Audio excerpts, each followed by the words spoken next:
Hi everyone, it's QuickyBaby and welcome back to World of Tanks, and today we've got the pleasure of watching Nicholas ZZ4 playing in their tier 10 Swedish medium tank. It is the UDES 16, and man, when I saw this replay, I was so happy.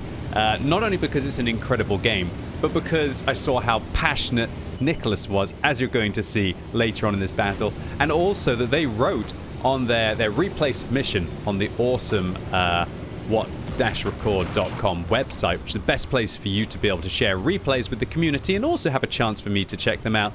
The Nicholas wrote, "It is my dream to be featured by QuickyBaby." Well, Nicholas, I guess today is the day that dream is realized, no matter how lame of a dream that is, that you'd want some middle-aged potato content creator to commentate over your epic game of World of Tanks. But it's here, Nicholas, and I was so happy. I always get a bit nervous when I watch a replay that's titled like that, because if the replay's not good, it's not like I'm going to take some sort of mercy on them just because somebody wants that to happen. This replay is being featured not as some kind of like charity case to Nicholas, because it's probably one of the best games I've seen of World of Tanks of the year. So stay put, relax, and enjoy Nicholas living the dream of having the greatest game, as they say, of their World of Tanks career. And as we're starting to lead up to Christmas, is that the kind of time that miracles happen? Possibly, that is the possible time that miracles happen. And it's going to be very interesting to see what happens with the Matchmaker soon, right? As soon as Holiday Ops is released and all of those tier 9 premium tanks come out in the loot boxes, if we're going to see tier 9 premiums and not tier 10 premiums this year, right? That'll be very interesting. The Matchmaker does get fairly weird towards the top tier. And now with tier 11s in the mix as well, man, it could be very messy. Very messy indeed. So enjoy the next couple of weeks, you know, because the next couple of weeks might be the more relaxed ones that you have for the maybe for the next couple of months. But then again, look, I want to firstly debunk this idea that the Matchmaker gets very bad. It doesn't, at least for you and your possibility to win battles. Sure, should we say the wins and the losses might be a little bit more spiky, but the worse the average player is playing World of Tanks, the more damage you should be able to do and the more wins you should be able to get. Because your ability to win the game is based on how much better you are than the player on the other team who's effectively playing your tank. And so if the skill of the player base goes down and you hopefully stay the same, then the disparity should increase. And that's the only difference in World of Tanks, is how much more of an impact that you can have than the average World of Tanks player with the randomness of the Matchmaker, and how much of a disparity you can create there to carry hard. Ooh, unlike that, Nicholas, what's that? Just auto-aim? You don't even have to deal with the CS63's infernal wiggling there to the left and the right. I've definitely had a few pressure shots on wiggling tanks as I've been playing maneuvers over the last couple of weeks. There's only 5 days left now. Excited for it. Invest is hunting for 50 free tanks, guys. 50 free tanks, and to finish in the top 50 clans on the server. It's a beautiful thing to see, and we just got 5 more days to hope that miracle is going to happen. Oof, unlike that shot, goodness gracious, that Type 5 Heavy gets away with it, and that's one of the last tanks that you want to leave alive now. You know, those Type 5 Heavies, since Wargaming listened to the majority of the player base, and we've very much found that the loud, I'm not sure if it was a loud minority, I hope it was a minority of players, wanted the Type 5 Heavy to be buffed, and now it's in an apocalypse state, where it's actually the best tier 10 for average performance inside the game. Absolutely outrageous stuff there. I really hope that Wargaming just don't listen to the community anymore, because whenever they do listen to the community, apart from when it comes to changes that Wargaming want to make that look atrocious, the game usually ends up just getting worse. And not all change is growth, right? That's something very important to realize. But also, not all change has to be change from that perspective. It can be growth as well.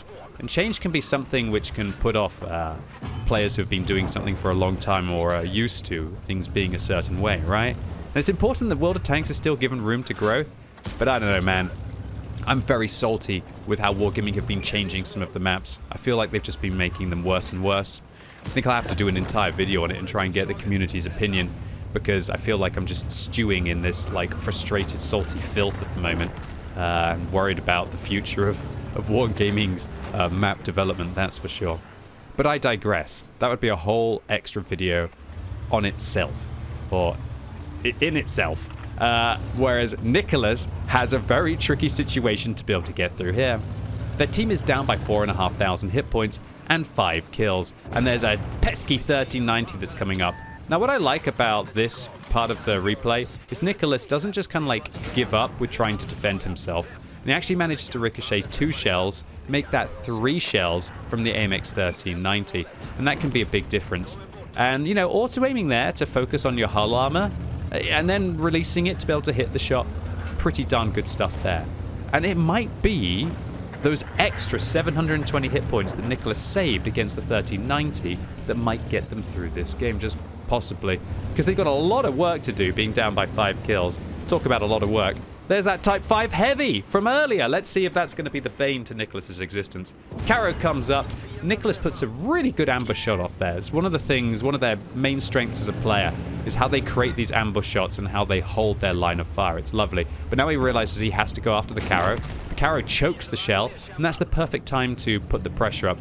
Take the risk to take the 400 to not get into a crossfire, because you can't allow your opponents to outnumber you and then surround you. So now Nicholas going for that Type 5 Heavy. Just how much tax is he going to have to pay for that bad RNG earlier? We're going to find out. I like the way he's angling his turret out here to be able to not only spot around the corner a little bit more, but to make that kind of like turret front just a little bit better. And now we've got a Conceiver as well. The Type 5 Heavy ricochets, and Nicholas shoots the Conceiver. And this is a good play, actually. He makes the Conceiver a one-shot, but he also has the reload on the Type 5 Heavy. If you planned that, that was just beautiful. Really, really fantastic way to change what looked like a horrendous situation into a beautiful one. You know, smash that 1390. Got the revenge on the Type 5 Heavy. Outplayed the Caro. Got the Conceiver, which was a 2-shot. Hold the hill. This is a hill to die on. Although hopefully our hero Nicholas won't be dying inside this game. So, Conceiver shut down. That meant that Nicholas, for a brief moment there, was in a 1 versus 7, boys and girls. Living the dream. It's the one that everybody wants, the Kolobanov's medal. I'm sure that if Nicholas wants to be featured on the channel, they would have probably heard me say that 1 or 2 times over the years. But there's a big difference between trying to contest for the one that everybody wants and managing to take it down. So the 1 versus 7 begins, and in this situation it's really tricky. At least from this scenario, will they be able to protect the cap circle? Possibly from the hill, although there are a couple of dips which can make it a little bit awkward. And I don't think you're going to be able to shoot all the way through the mound from this side, so they're going to have to go down. So Nicholas here has a really hard decision to make. Does he want to get the RNG, aka the artillery, out of the game? And I like how he's trying to communicate with his team as well to try and get them to provide any information they can. And there's the arty. Looks like an HE shell has been loaded to make sure he's not going to low roll. But I think an AP shell might have been the better idea there. I think it would have probably been like a 7 or 8 out of 10. But the accuracy on that HE, horrendous there. Nicholas decides to go with the AP to just see if it doesn't low roll. And indeed it doesn't. Hits the shot with the auto aim, picking up their 7th kill. That is half of the enemy team destroyed. But he's going to need to get another 5 kills, making up to 12 potential in this game. Nicholas is up to now 6,900 hit points. Nice. But still with 2,800 left on the enemy team. And now that he's fragged the artillery, that means the enemy will clearly know where Nicholas is. And so he's got to change his position, find a new angle, try and work it out from a different point of view here to keep moving, especially when there's a fast vehicle like the Leichtkampfpanzer on the enemy team. Okay, so now the SU-130 gets outspotted. HE shell is loaded. I think this is actually a misplay here, because I don't think he's ever going to roll high enough to be able to get the SU in a single shot with HE. It'd have to be a mega roll to one-shot the SU, and I think it'd be better to fire 2 AP shells in this situation. He's going to start loading the HE, but maybe he's doing that because he's running low on ammunition. That might be one of his thought processes, but it just means that he won't have that final HE shell to be flexible against another tank. So unfortunately, Nicholas takes a hit from the SU there, because of that first missed shot, maybe because of the pressure of the HE shell and the lower shell velocity. And so now he's only got 600 hit points to try and deal with the 2,000 the enemy team has. So Nicholas is just going to hold the line. There's a little bit of a danger in this, because if the enemy team just go and slinky 2 tanks into the cap circle, it's GG, it's over. But I guess Nicholas has to worry about the 53 TP.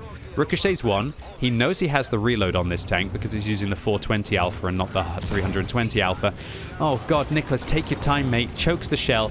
But one thing that I like about Nicholas is his aim might not be very good, but his actual brawling skills, very good indeed. He fluffs a lot of shots in this game, but he manages to make up for poor marksmanship with actually very solid use of defending himself. So he finishes off the 53 TP. The Leopard comes over, puts 378 damage in, and Nicholas now picks up 10 kills in this game, changing his 7 versus 1 into a 1 versus 2. And I like those odds a lot more.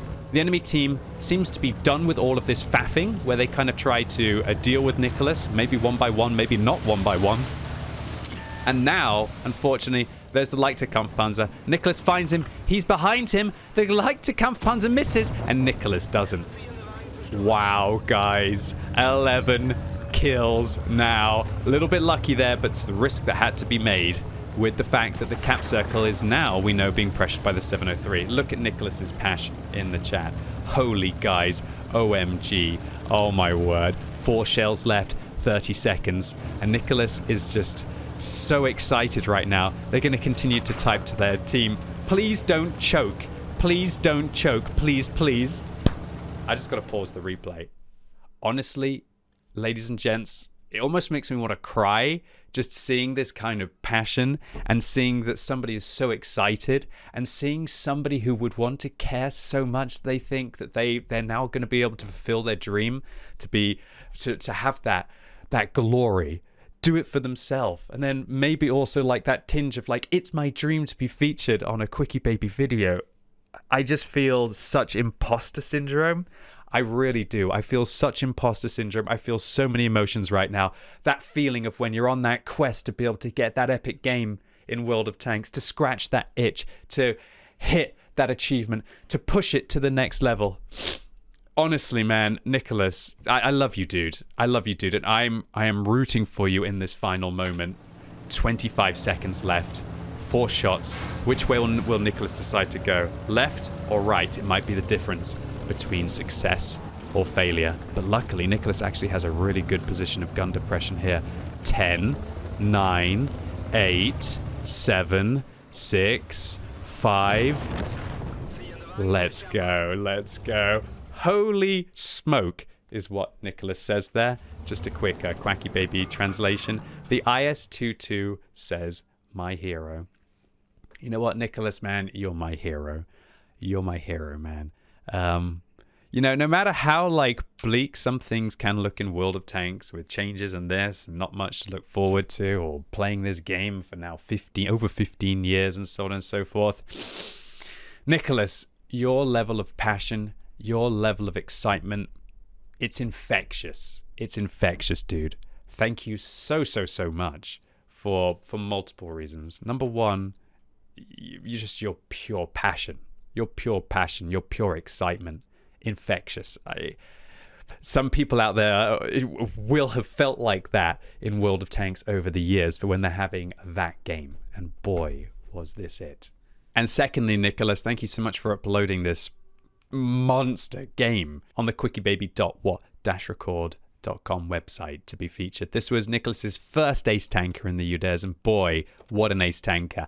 9,700 damage, 12 kills, giving them the Pools medal with that high caliber, a steel wall medal for really good use of their armor here, nearly 2,500 damage blocked, a defender medal for 96 cap defense points there, and also the one that everybody wants, the Kolobanovs, for standing alone against at least 5 in this case 7. Nicholas, I love you, man. I appreciate you. I appreciate your passion. It's absolutely humbling, and for me to think that you would care so much, that you would write in all caps, it's my dream to be featured in a QuickyBaby video. Well, you know what, Nicholas? It's my dream to be able to have such incredible games to be a part of and to add my terrible commentary too. So Nicholas, I appreciate you, man. Thank you very much. So ladies and gents, boys and girls, I hope you all give a big thumbs up for Nicholas down below. If you hated the game, give it a thumbs down. And once again, if you want to be featured on the YouTube channel, then go and upload your epic games to the QuickyBaby.what-record.com website. And let me know in the comments down below, when was the last time you got as excited as Nicholas in World of Tanks? And if you're watching this video as it goes live on Wednesday, I've got a couple of announcements. One, I'm going live all day on twitch.tv/QuickyBaby with brand new drops tokens. And also, I'm proud to announce that Agent QB, aka the Nasty Baby, will return for one day only this Friday on twitch.tv/QuickyBaby, I guess starting at 4 o'clock UTC. So if you missed out on Agent QuickyBaby, the salty one, then you have an opportunity to be able to pick him up this Friday. Anyway, that's it for me today, ladies and gents. Hope you enjoyed this one, and hopefully I'll see you all live right now. And as always, thank you so much for watching. Nicholas has been epic, and hopefully I'll see you soon.